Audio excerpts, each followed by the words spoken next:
This is The Red Lens.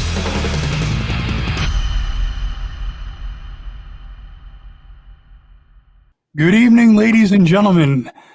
I am Cris Von Erik. This is The Red Lens.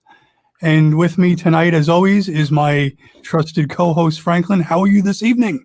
I'm doing okay, man. I can't complain. There's people that, they come out and they talk about, knowing their stuff, whatever that subject matter is. They talk about like living off the land and getting in there and getting into nature and really learning about it. But they don't do it, I think, nearly as well and intricate as our guest does tonight. And we're going to bring him up here. Joe Mercado, how are you doing tonight, Joe? Oh, doing great, Chris. Good to see you. How you doing, Franklin? I'm doing all right, man. I'm doing all right. Awesome. Thank you so much for this opportunity. Appreciate it. Oh, no, absolutely. We thank you for coming in for a little while anyway. Now, just to give people a little rough overview of what you do in general, I wasn't lying when I said that you studied and researched the various herbal supplements and plants and things in nature that a lot of people may overlook in terms of nutrition and really healing. Is that correct? Yes, that's 100% correct, Chris. Oh, all right. Now, what was this like an area of study? Did you do it in high school at all on some level, or was it afterwards? Well, just give you a little brief background on my history. I was actually, when I was born with very low testosterone levels. So since I was a kid, even from at birth till about even at 10 years old, I started being monitored by an endocrinologist who basically was just overseeing my both my test levels, my hormone levels. There was a lot of disorder going on inside my pituitary gland. And because of that, it was dropping down my levels of my LSH, VSH, and TSH, which are certain hormonal balances that communicate with the pituitary. And because of that, I decided that it's something that I want to make some changes in my life and get off the injections that I was having to give myself and be given by the endocrinologist. And it's something that I know that changed my life so drastically that I know if I was going through some health-related issues, how many other people out there in the world are going through the same thing that I'm going through, but don't know how to implement the solution or the remedy to really, take their own measure into their own hands. Yeah, that's true. I mean, for a long time, I still think that Franklin over there needs some testosterone. So if he can go out and get it in his local woods, he should do that. Well, it'll probably be a lot cheaper. Yeah, it's a lot cheaper than going to the drugstore. That's for sure. Yes. I'll give you that. Definitely. Now, have you also found like are there herbs and plants out there to help with mental status and to improve like your mood? Because a lot of people are on all sorts of downers and uppers and whatnot and sedatives at one time. Listen, a lot of people going through that. We're under a lot of stress, a lot of pressure in life. We're all going through some mental distraught. At times we're going through some good moments, but when those, let's say, negative moments arrive, instead of like, there's a lot of medications for depression, anxiety. I know those are big key terms out there on the internet, what people are going through. But yes, there are some, quite a few naturistic options, that people could actually introduce into their body, such as, let's say, ashwagandha. Ashwagandha is used for depression, anxiety, amongst many other things. But, those are the two that identify that. Valerian root seems to take over the aspect of people that take Xanax. So there are a lot of other options. It's just being familiar with those options, knowing what they do, knowing their side effects, what you can mix them with, and and basically the intake of it. Sometimes our body chemistry has built up with so much toxins that if we don't detoxify before putting something new into our system, it can have a conflict of interest. Yeah, that's right. It's true. Yeah, and then you wind up getting completely messed up and not knowing which way to go at that point. Now, if people want to find you and your information, they can find you through this Facebook link here, right? Now, the Plenergy, what is that? Is that the website? Is that what is that you set up there? Plenergy is a Facebook page where people can come and collectively get knowledge, information, Sometimes when I upload videos or just put out the benefits of certain plants that I discover out in nature, I like to upload it right away to the page. So people are getting the content, they're getting the shared value of information, and it's also saving them the time of extensive research. Nice. And the masterminduniverse.net, what is this? Is another component or something different? Yes, it actually integrates. It's part of the Plenergy. Plenergy is part of Mastermind University, which is an online global blog directory.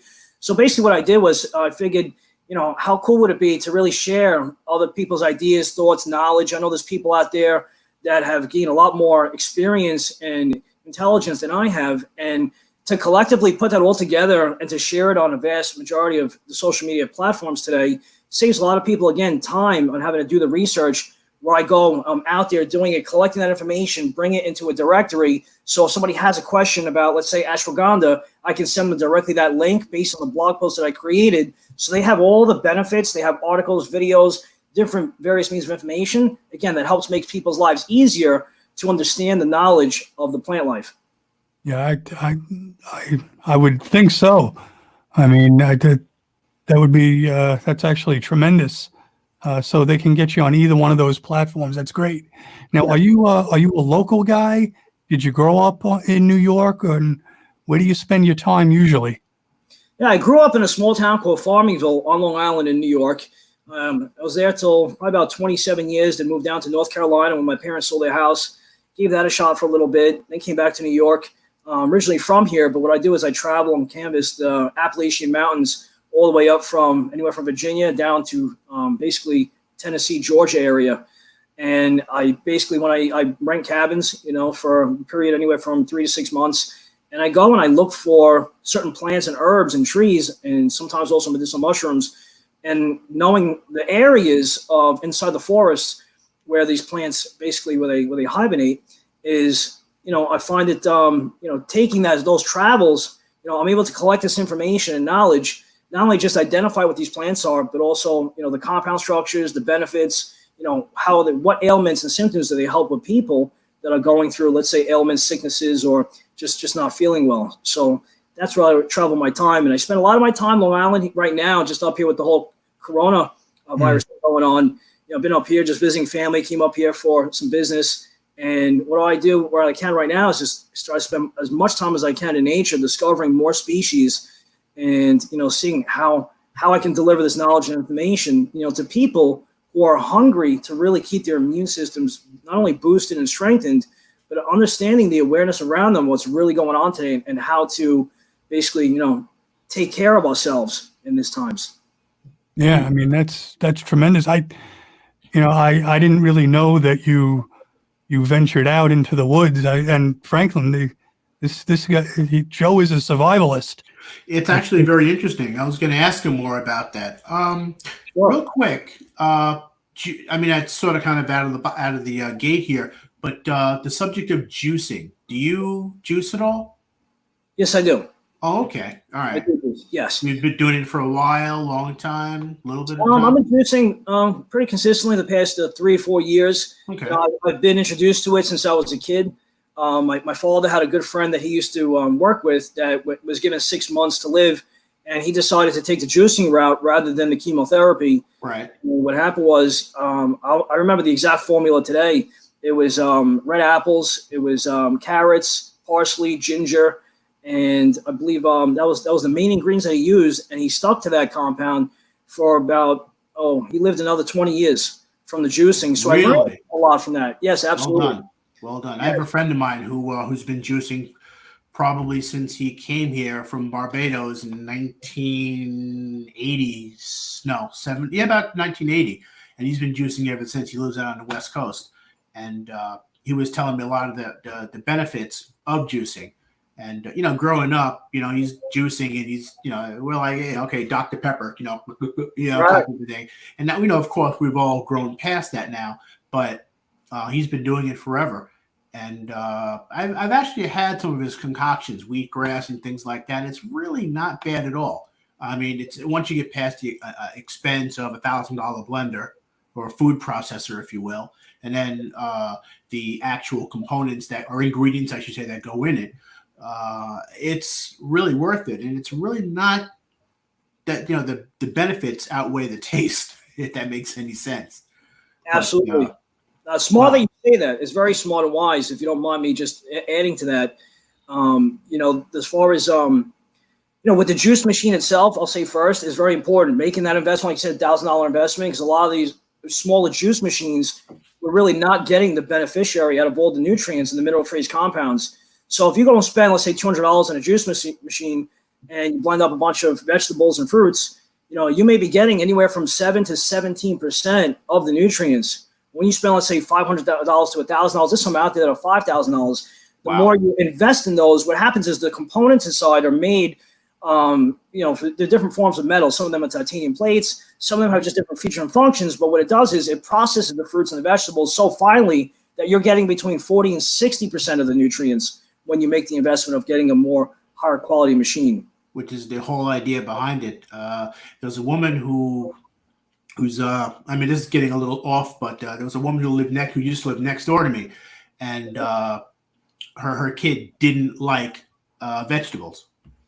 But nowadays, if you put everything in a smoothie, your kid will eat it if it's gear oil, okay, and if it's in a smoothie, he or she will drink it, and that's exactly what she did. She spent some ungodly amount of money on a smoothie machine, and she had put vegetables in it and all kinds of healthy things for her kid.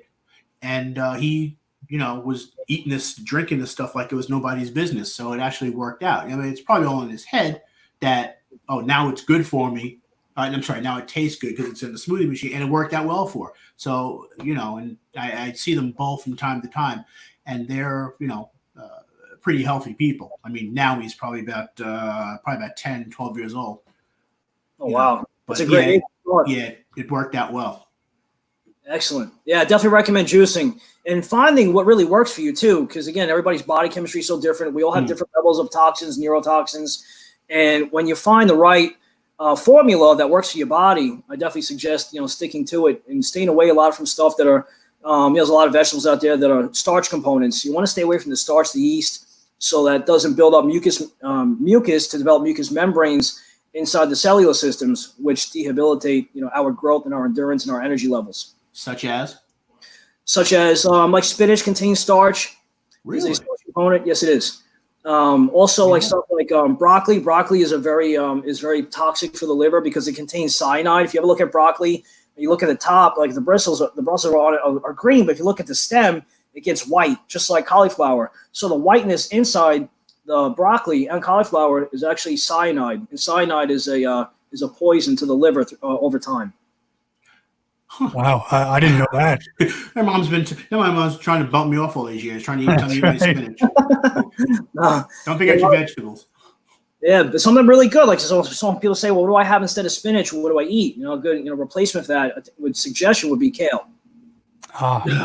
Yes. Knew you were going to say that. Knew you were going to say the K letter. That's right. The K word. Now, what do you say to there's a lot of pitches on different types of waters to drink, whether it's bottled, nitrogen infused, and also, is there any merit to all these different waters and enhancements that they try to do to water? Yeah, there's a lot of protocols to water that are in it and that aren't in it. A lot of stuff like Poland Spring, out there is really basically like tap water just from the sink. A lot of stuff doesn't get filtered right. And going down to the mountains, I discovered that, you can, drinking mountain spring water, because you have springs and you have well water. So if you have like well water and it's dug in the right spot, you can have like ancient sand, dirt, and gravel underneath there on the rocks and the rock minerals that filter it so well that you're having like original compounds of hydrogen and oxygen, could be a million years. You can go to a creek or something and it could be loaded with parasites. So even from a spring, so you got to really know how to test the water. I always recommend testing the water, and having a water that's really alkaline is very important. So when we keep our bodies in an alkaline environment, it makes it very difficult or nearly impossible for sickness and disease to not just enter our body, but really to take over. Even once it tries to get in there, to take over the environment makes it very difficult, because a lot of diseases such as cancer can only survive in an acidic environment. But at the same time, even though there's a lot of fruits and vegetables out there that are acidic, it's knowing when to use those fruits and vegetables, when not to, and also knowing what to mix it with and what not to mix it with. But to go back to your water question, my favorite is a John Ellis water machine. It's a what happens is what they do is this deuterium depleted water system where it does a reverse osmosis anywhere from 4, 5, 6, 700 times. So it's clearing the pathways inside the water molecules. So those water molecules can actually adhere to the original molecular structure inside the human body. So that way, because water has so much memory in it, it can remember things from 30, 40 years ago, on different practices of the body, the things we eat, how it breaks down, absorbs foods, acidic acids, and neutralizes these base compounds. So our body can become more familiar with itself, and that we can have a higher peak performance on a daily activity. Wow. Is there a particular pH that you recommend, or that really doesn't play into it? The pH on alkaline starts at a 7 and go up to 11.5, and you can go a bit higher. But it really those are the balance medium that you want to keep in mind. And I like to keep having a water between 9.0 and 9.5. Some people can say, well, I can take 11, put it in water, that'll make it alkaline. There's other ways of doing that. I personally got used to the spring water. Got a little spoiled with that. But when you're out venturing around, sometimes you gotta purify your own water as best as you can if you're out in the wilderness. But if you're not, there's certain outfits out there. I just find that these water systems inside the home are very effective. But I always recommend and encourage people, just do your research, do your comparative analysis. Ask people that have the experience with the product. But that would be the best answer I can give you. Yeah, and then we could definitely go to your website and send you questions and seek you out. Absolutely. For those questions, right? Yeah, you can go on the masterminduniverse.net and type in John Ellis, and it'll come up with the water machine video. There you go. Wow. There you go. Wow, that's cool. Huh. Now, one of the questions that Franklin was too embarrassed to ask, I'll ask it, is Far in away. your ventures out there in Virginia or wherever you're going, did you ever find any of the ayahuasca stuff out there? Yeah, that stuff is pretty powerful. I actually came across something along those lines that the Native Americans use, because they use so much of this plant-based medicine. It's called a mimosa tree, and the mimosa tree. Mimosa, okay. Yes. Actually, the bark on that tree can be used, as long as it's boiled properly, can be used as a psychedelic treatment, to activate DMT molecules in the brain.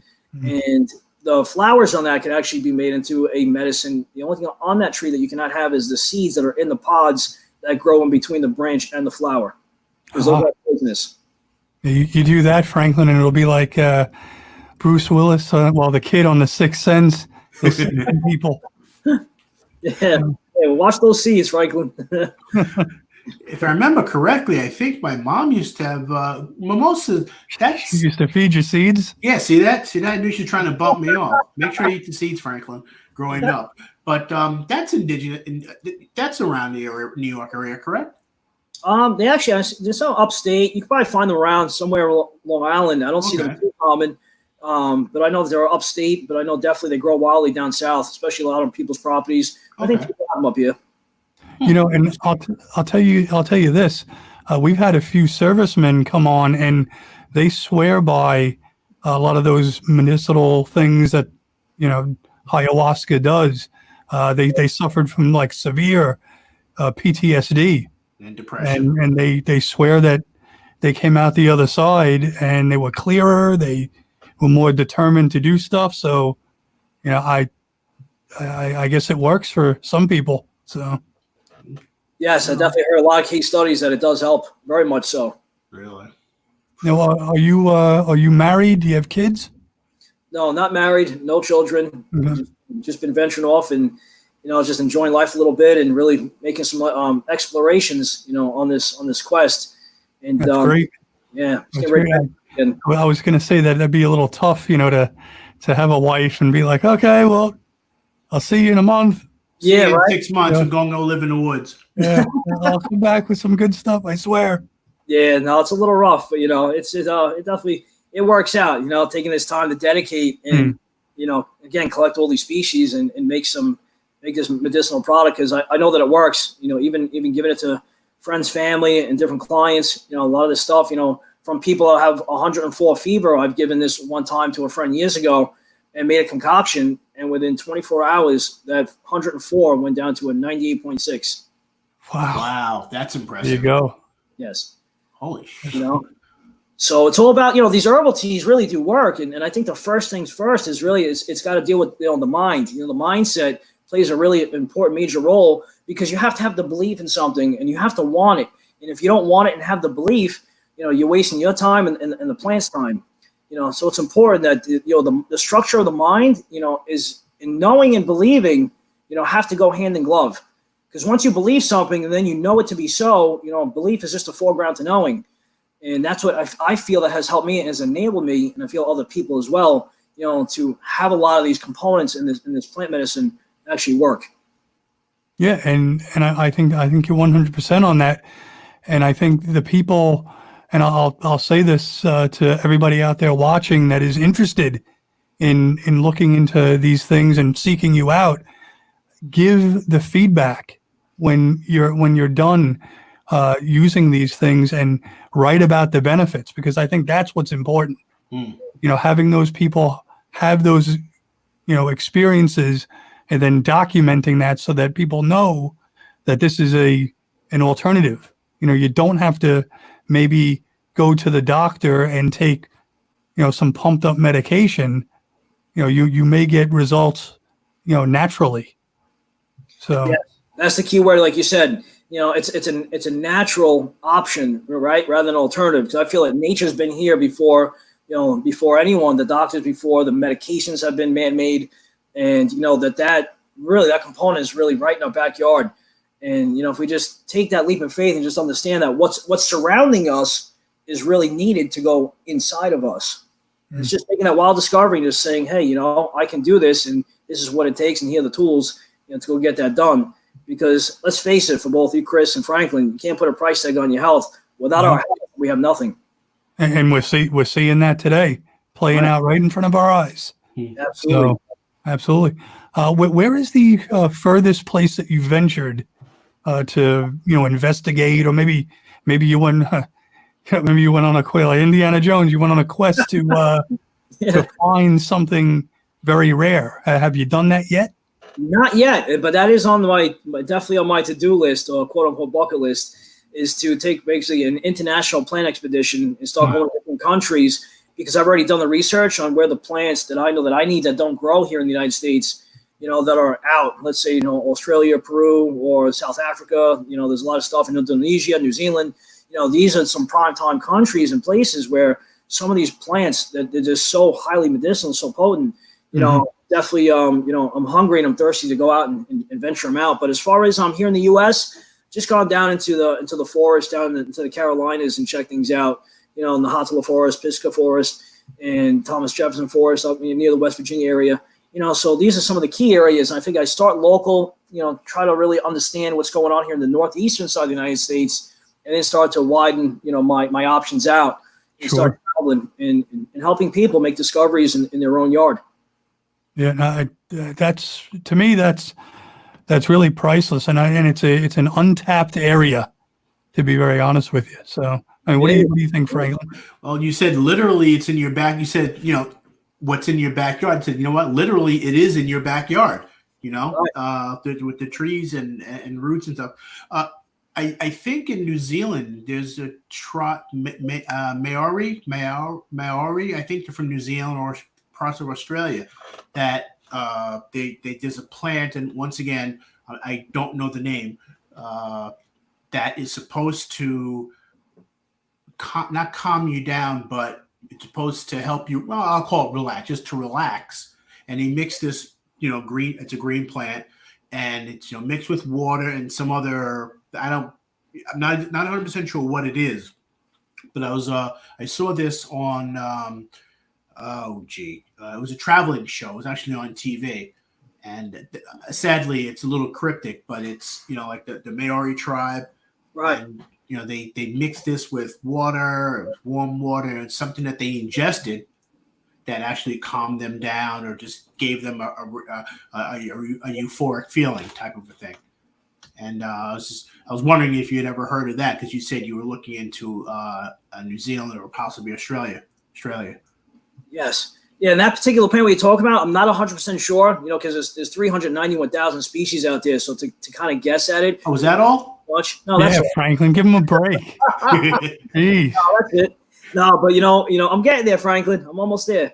I think Franklin wants to go with you on one of your expeditions. Oh, I'd Hey. love to go to Australia or New Zealand. Hey, come on. I'll take both of you guys. You gotta have a little crew with you. Now, the airfares are cheap right about now. They are. I think I'll send Franklin out with you, and then he can report back, or maybe give me some live in the field stuff. Man in the street. Yeah, that's cool. Hey, whatever works. A Sometimes microphone in the middle of the woods. We are here gathered. That's right. You swing from a monkey's tail, land a croc's head. We just venture off. Like, That's right. what was that game on Atari when we were kids? Was it Pitfall? Oh, that's Don't right. worry about don't worry about the Yeah. 12 tribesmen that are in the background here. No, don't worry about them. They're good. But one of the plants that are over there, there's a thing called like a red plant. There's also called it's called a gumby plant. That's a really popular one, especially in Australia. And a lot of these plants, are used to basically, there's some stuff out there that's a remedy for all, or certain things that even like the pharmaceutical companies use. They'll have wildcrafters go out and fetch some of these herbs and plants, bring them back to a lab, and start dissecting, going in and start understanding the quantum biological compounds. And that's how they come up with a lot of this integrated medicine stuff. But it's really interesting, like you said, Franklin, because there is so much stuff out there. In New Zealand, it's got so much forestry, so much just wilderness. But there's just so much untapped resources, and I feel the only way to do it is to really go out and just explore and get a hands-on experience. And on top of that, do a little self-experimentation, because before I recommend anything, I always experiment on myself, and I've done that a few times where I've even experienced even a plant poisoning where I was nearly on my deathbed. Oof. Wow. Yes. Tell us about that. Sure. So I was down in about less than a year ago, about say 8-9 months ago. I was down in NC, a little outside of Asheville, and living in a small town. And basically, I was doing I was actually doing some gardening and doing some stonework. And I also had found a plant called a mullenweed. Mullenweed grows pretty commonly, around here. And what that does is the mullenweed is used for insomnia, it's used for upper respiratory, bronchitis. So I was leaving the driveway one day and I found it, while I was exiting out the cabin, and I said, oh my God, I'm running out of this plant. I need this, because I barely had a little bit left. So that night I was so excited that I took the piece that they usually, it's a fuzzy kind of a plant. If you look it up, I can always check it out. It's called mullenweed. It's called this common mullen. There's a whole bunch of different species. This one was a woolly mullen, and it had these hair follicles on it. My fault was I didn't do correctly, was I didn't dry it out long enough. I took the tea, literally, Franklin, Chris, about maybe 20 minutes into drinking this tea, not even. It felt like somebody shot an elephant dart right into my neck, and I was so sedated that I couldn't even think straight. And I knew the tea looked a little dark. I said, I'll be all right. I've taken this before, but I made it so much lighter. So to get to the point, I ended up taking that, had a little bit of reaction that night, got up the next day, went out, did my thing, doing some stonework gardening, touched a sumac plant with a rubber glove, threw it out the way. Then I felt a mosquito on my back, put my hand, reached behind my back, did a little scratch. And then all of a sudden, I ended up breaking out the following morning with these giant boil blisters, which I ended up bringing myself to emergency, and they were called the Bullius pemphigoid. Bullius pemphigoid, if you ever look, you can look that up too in your spare time. That the boils on there are like giant golf balls that grow on your ankles, your thighs, the back of your legs. They can grow on your armpits, on your chest, and it's like having poison ivy, chicken pox, and a lighter fluid and a match on your body all day. You can't move. You can barely use the bathroom. You really literally have to crawl to these things. And I was, now picture this. I'm in the middle of a 50 acres surrounded by 300 acre rainforest in a small, tiny cabin, less than 500 square feet. It's just me alone. There's no neighbors, no street lights. And I'm there in bed for almost 2 months. And I finally was able to get myself to ER. And they said it was the most bizarre thing that they've ever seen in this case. And they never seen a case like that. Had 9 nurses come in to take a look at me. And they said that this was their exact words. I feel sorry for you. And I said, why is that? They said, because this will never go away. And this will be either from a minimum of 5 years, you'll have this every day, or for the rest of your life. And I said, if you want to get it fixed, you have to go see a dermatologist, and you have to pay $4,000 a month for the medication, for the shots. So it's like malaria. It'll either stay for 5 years or you'll have it forever. That's right. Yeah. And they didn't compare it to malaria, but I could see how that could be so on certain instances. But what I did was I said, you know what? I'm not going to live and deal with this. 9 out of 10 people that I looked up doing the research was suicidal or committing suicide because of the fact that the pain was so bad that they couldn't sleep. I'm lucky if I got 15 minutes of sleep a night. I'd be up for days. So what I did was I started taking cayenne pepper, cumin powder, peroxide baking soda, paprika, all the reds, all the spicy stuff that most people wouldn't tolerate if you put it all together. I started making and I added some turmeric and ginger in there, and I started to make almost like a toothpaste with all these compounds. And I started pasting this stuff all over my body. And between that, I used potassium permanganate, which is actually was used in World War II to stop bullet wounds. When they had the medic got shot, they would use potassium permanganate to prevent the blood from pouring out. It would seal up the wounds. It speeds up the stem cell process for healing. And I use that stuff also on my body, knowing some of the dangerous, the detriments to it.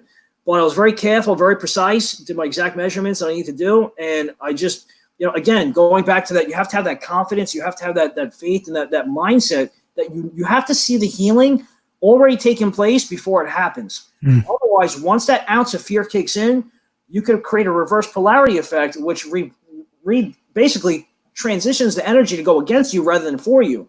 So these are the things that are going on while all this is taking place in my head, and making these pastes, getting up, taking it, and then taking goldenrod, white pine tea, and turmeric and ginger in the form of a tea, and figwort. I combined those, took them 3 to 4 times a day. Within 90 days, I was completely remedied. Really? That's right. Wow. That's amazing. Yeah, it sure is. So the only time that I'll have any form of reaction is if I have something that has, like, even if I have, let's say, even if it's a cheat meal or a snack or a glass of vino, like the sulfites in there, like, will disturb and create little tiny spots that are a little itchy, but then they go away within a day. But I just stay away from the stuff, stay away from the dairy, have no red meats, and, I don't have any of those outbreaks. So when the doctors say you'll never get over this, it'll never heal, it's not curable, there's always an option when it comes to Mother Nature. Yeah, that's true. So this is all topical. The potion that you made with all the reds in it, was you applied it topically? Topically, I guess, is that a? Yes, I did. Absolutely. Okay. I applied it topically, but you also have to take care of internally, because it's when you have a poison like that from a plant that goes in your system, it's in the blood system. It's there. So what happens is the skin has 27 different layers of collagen. So when type 27 gets removed, you have a thing called melanonin, not melatonin, melanonin that is activated in between layers 3 and 5 of the skin.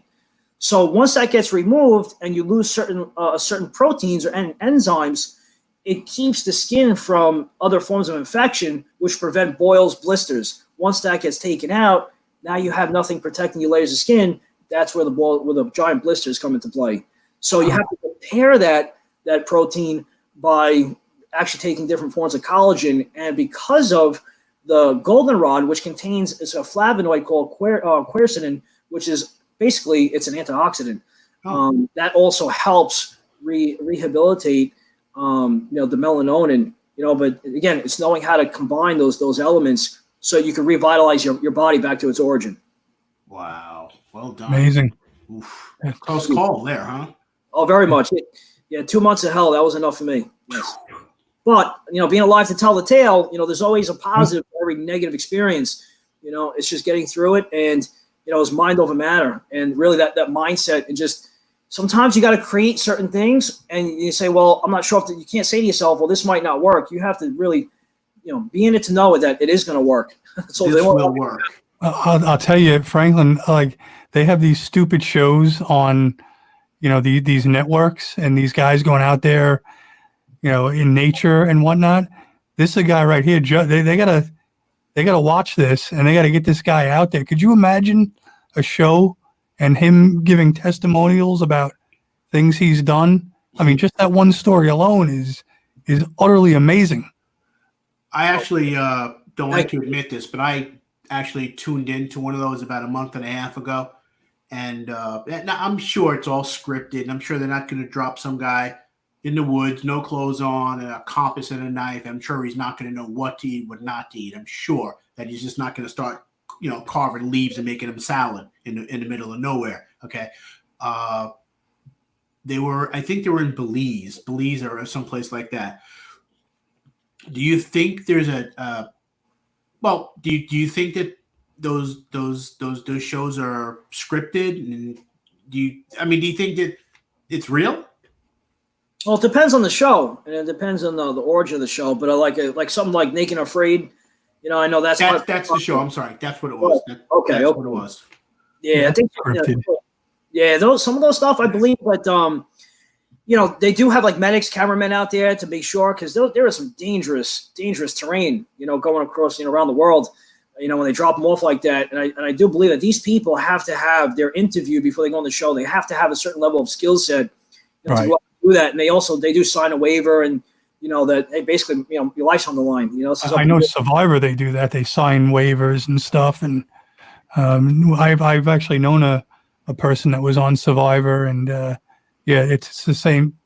Like you said, it is scripted, and when they leave the island, they don't necessarily leave because they don't want them going back to the main shore to kind of spill the beans. So they kind of have like a little hotel area where they set them up. Even if you get voted out first, you got to spend like friggin' 3 weeks. You got to wait it out, yeah. Yep. But you're right. They have to make sure you're not imbalanced or anything like that. Because they can't have you freaking out and hurting other people. So no, definitely not. So if something with 17 legs bites you, you don't have to worry about dying. Yeah. Nah, you just grow an extra leg. There you go. Right. Just get the cayenne paste. There you go. Yeah, just throw that in there in the mix. Burn it out. There you go. Oof, So, where do you see, the venture that you're putting forth with the website? I know you touched on it before. You want to go international and see some of these areas and try to find these supplements and these herbs and these other foreign places. In addition to that, where do you see, what you're doing taking you and, building towards? That's a great question, Chris. And where I see this adventure going is ultimately I want to be able to reach and help more people. Not only just stay healthy, but staying healthy is one thing, but having life longevity is another. And it starts at the beginning of the health process, but it's also understanding what have we done with ourselves up until this point, and what are the things that we've already ingested that we weren't familiar with and we didn't know wasn't good for us. How do we rid of some of that toxic waste so we can make room for the new, let's say, plant and Herbalife, and superfoods is what they call them. Basically, superfoods they're foods that contain electricity. They're electrical foods, because we're electrical, and it's really helping other people get out there, introducing these electrical foods and compounds to really educate the masses so that people can become more familiar, and where we can actually take the nature outside and make it where it's more like second nature to people's lifestyles, the homes of families and children, so we can carry on this knowledge and this wisdom into the next generations to come, because the next generations are really going to set the sail, for where we go, not just in our country, but overall for our planet. I agree, and I think having somebody like you to put a face on this herbal this herbal aspect is a great thing, because it's funny, we've advanced so much with technology and all this other stuff in the last 20 years. This stuff is still looked at like witchcraft voodoo. Like, oh my God, what are you crazy? You're ingesting, diluted plant juice or whatever, what are you, nuts? But, some of the stuff that we're injecting to cure, the illnesses we have now are traced with poisons too. It's just the balance and the way and the measurements. So, I say that, people like you that believe in this stuff, that hell are living testaments of it, really should, people should listen to you and just at least hear you out, because I think we're missing out on that. Well, there's something to it. I mean, Yeah. what we have here now is the face of big pharma. He's going to single-handedly put Monsanto out of business. There you go. Or Right. big pharma, rather, not Monsanto, Right. but big pharma. All right. That's right, and it's very true, you know. But I really appreciate that, Chris. It definitely means a lot, and there's definitely so much out there that people can benefit from all of this. It's just knowing where to go, and what to do once you get to that point of being there. Well, I think what they should do, and I'm going to tell everybody here that they got to go to your Facebook page. It's up there right now, facebook.com/Plenergy, MMH, and also the masterminduniverse.net.